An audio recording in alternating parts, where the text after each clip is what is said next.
Je m'appelle Daïrou Diallo, je suis le président du Conseil national des personnes âgées du Mali. Merci. Avant de parler du mandat, je retiens que la troisième session ordinaire du Conseil national des personnes âgées qui s'est tenue au mois de décembre il y a 5 ans était placée sous le sceau de la renaissance du Conseil national des personnes âgées. Parce qu'au moment où nous prenions le Conseil national des personnes âgées, c'était dans un état de déliquescence notoire. Les représentations régionales n'étaient nullement informées, je ne jette la pierre dans le jardin de personne, nullement informées, nullement impliquées, et on sentait un effritement au fur et à mesure de la structure. Le congrès qui avait été placé en son temps sous le sceau de la Renaissance a porté ses fruits. Le congrès a élu des hommes et des femmes qui ont été à même de relever le défi. C'est pourquoi je l'ai dit dans mon discours, qu'aujourd'hui nous pouvons être fiers, nonobstant toute la crise qui prévaut, financière, territoriale, les conflits et tout, nous avons plus de 13 représentants des régions de Kidal à Ménaka et dans d'autres localités. C'est très important, ça veut dire que le souffle est en train de revenir, c'est important. Par ailleurs, le rapport d'activité qui va être soumis, c'est un rapport qui a été étoffé, discuté avec toutes les cellules qui sont affiliées au Conseil, et les documents vont être soumis à l'appréciation des uns et des autres. En tout cas, nous sommes satisfaits de l'exécution de notre mandat et nous prions Dieu que ceux qui viendront après nous, qu'ils aient la chance d'être encouragés encore cet éveil que nous avons donné au Conseil. Les recommandations, je les ai esquissées dans le discours. Qu'est-ce qu'on attend du président? Ça, c'est la feuille de route que j'avais dit, entre autres. La feuille de route, c'est la consolidation des acquis du troisième âge. Il y a eu la renaissance, il y a eu la consolidation. Il faut renforcer cette consolidation.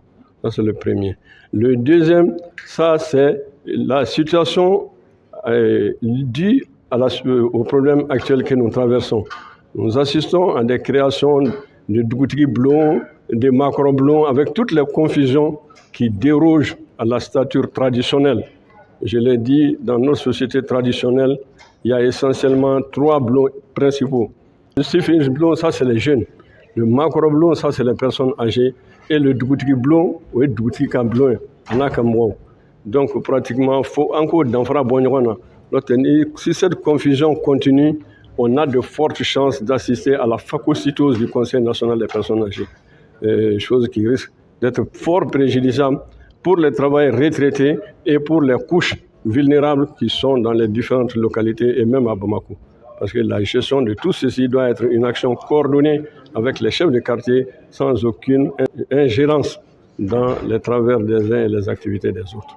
Je me réjouis aujourd'hui d'être parmi vous et à l'ouverture de la 4e session ordinaire de l'Assemblée générale du Conseil national des personnes âgées.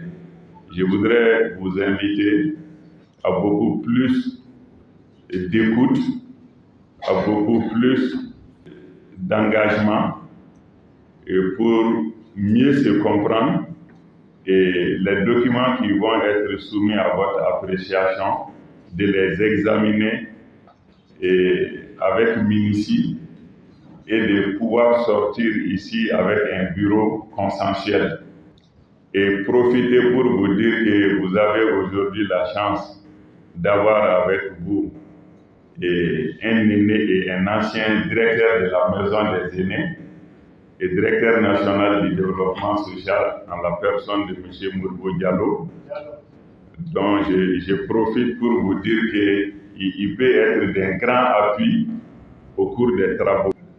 Donc sur ce, au nom de Madame le ministre de la Santé et du Développement social, je déclare ouverte la 4e session ordinaire de l'Assemblée générale du Conseil national des personnes âgées du Mali. Je vous remercie de votre aimable attention.